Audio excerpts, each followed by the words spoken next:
again, good morning. Happy Sabbath. Let us now worship God through our tithes and offering.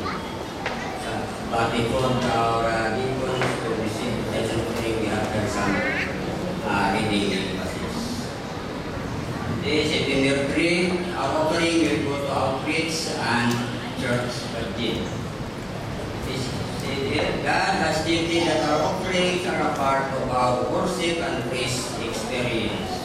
But why are there so many offerings? Kano man, alaghan man ang ikinahanglan na mga halal.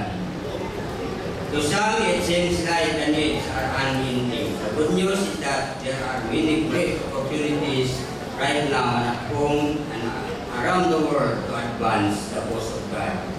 Ang mga kinahanglan, ang mga kitsunan, ang kinahanglan tao.